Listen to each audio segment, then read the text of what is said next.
Bonsoir chers amis, je tiens ce soir à vous entretenir sur un sujet qui me brûle vraiment au cœur. Il s'agit de Notre-Dame de Paris, la chapelle Notre-Dame de Paris qui a pris feu. Alors, je vais vous conduire comme ça sur Google. On va taper simplement un sujet aussi banal qui est la famine en Afrique ou bien la famine tout simplement au Yémen. Vous verrez avec moi, voici les photos. Alors, pour de telles choses dans le monde, cela ne meut personne, ni les religieux, ni ces hommes qui sont prêts à mettre des millions d'euros pour financer rien que des pierres en feu. Voilà, et je le dis et je le répète ici, Dieu n'est pas dans ces maisons, Dieu est en l'homme. Dieu considère l'homme comme son temple et non pas ses pierres. Alors, nous perdons l'essentiel du combat. Nous nous dirigeons vers des choses qui n'ont pas de sens. Comment pour des pierres qui peuvent être reconstruites d'une fraction de seconde, les hommes sont prêts à s'ébranler et pour une vie qui ne va pas revenir quelle que soit la chose et ça ne dérange personne. Je vais taper d'autres images, vous allez voir qu'il y a plus de choses plus frustrantes que ça. On met tout simplement famine au Yémen.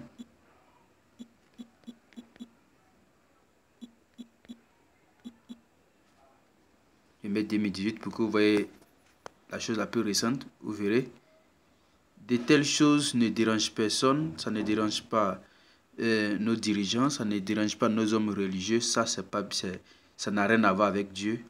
Dites-moi, pour qui sont ces églises? N'est-ce pas pour Dieu? N'est-ce pas pour les personnes qui vont prier là-bas? Alors, voici un enfant ici. On dit mourir de faim. Qu'est-ce que la famine?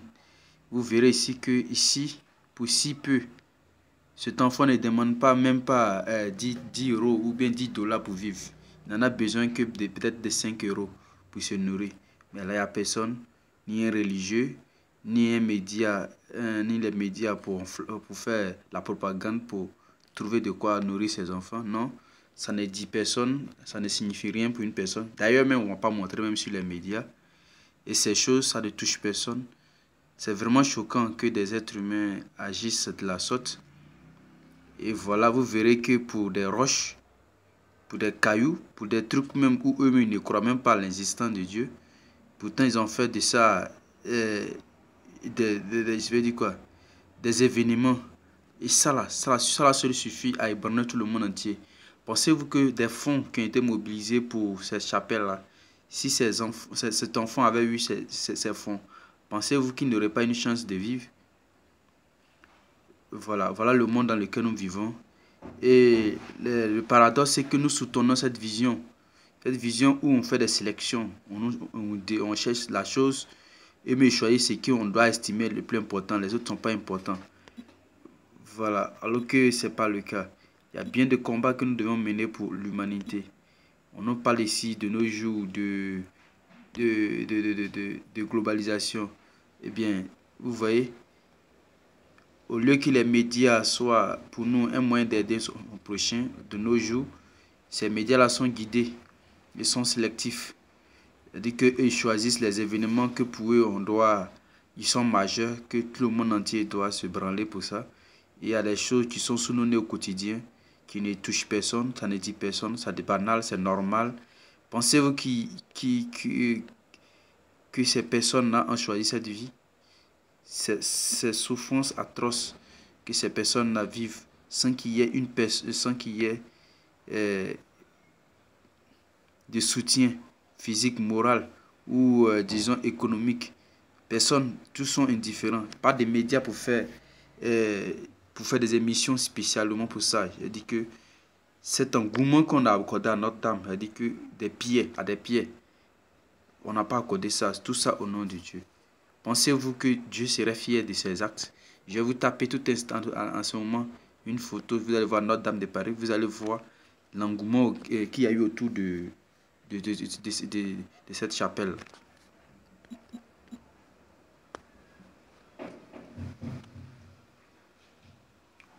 Voilà, vous allez voir. Et le comble, il n'y a même pas eu même de mort. Hein. rien que des pierres. Mais vous verrez qu'il y a eu tellement d'engouement à ce sujet. Et si je tape tout à l'heure, les fonds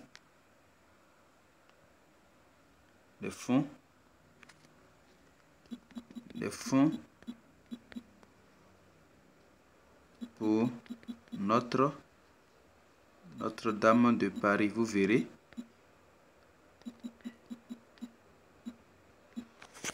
Vous verrez avec moi.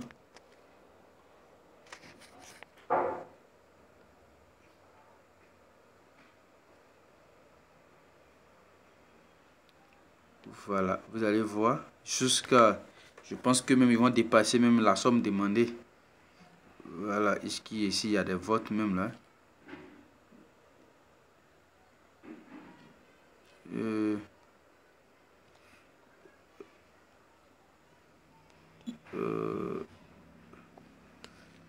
Vous allez patienter un peu avec moi.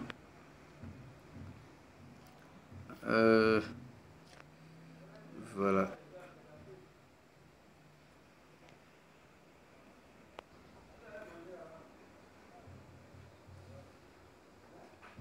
D'accord. Quoique ça prend un peu de temps, je vais faire un peu vite.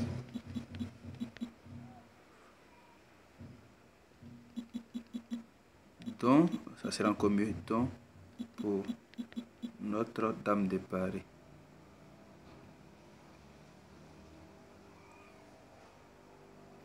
Donc, vous verrez, ils sont prêts à tout pour ces pierres, mais personne n'est prêt pour ces images que je viens de vous montrer. Voilà, l'incendie Notre-Dame de la Paix, tout sort de campagnes spéciales autour de ces pierres-là. Alors, personne n'est prêt ni à en parler, ni à médiatiser. Vous verrez, vous voyez. Culture, plus précisément, dans ce milliard, 471 millions vont à la prévention du patrimoine. Vous voyez, c'est-à-dire qu'ils ont eu même les fonds, même plus que escompté. C'est-à-dire que tout ça là, en espace d'une semaine. Tout ceci, je fais cette vidéo pour vous montrer à quel point le monde perd l'essentiel. Et ça et dans ça, certains dirigeants conduisent l'ensemble de l'humanité dans ce sens. Vous verrez de façon unanime la majorité de ces hommes politiques à l'échelle mondiale ont été unanimes sur ce sujet. Mais quand il s'agit de trouver des fonds pour, disons, pour enrayer la famine, et là, ils ne sont pas unanimes. Il faudrait des milliers de réunions, sans vraiment trouver de solution. Alors, cette vidéo, c'est un cri de cœur, disons, c'est un cri de cœur pour exprimer mon mécontentement vis-à-vis de ces choses qui se déroulent sur nos yeux. Et puis, bon, je vois la majorité des personnes qui sont censées apporter des points de vue plus sages, plus humains, se taisent et applaudissent ce type d'actes. Je ne dis pas que c'est encouragé, tel que des choses. Je vais pas dire que le fait que le feu ait brûlé la chapelle là est encourageable, mais je vais dire que c'est des choses qu'on ne doit pas porter tant d'importance. Parce qu'à tous les coups, on peut reconstruire. Mais la vie d'une personne, on ne pourra jamais faire revenir cette personne. Donc voilà pourquoi il dit que c'est ça le sujet le plus essentiel. La vie. En toute chose, la vie doit être la priorité en toute chose.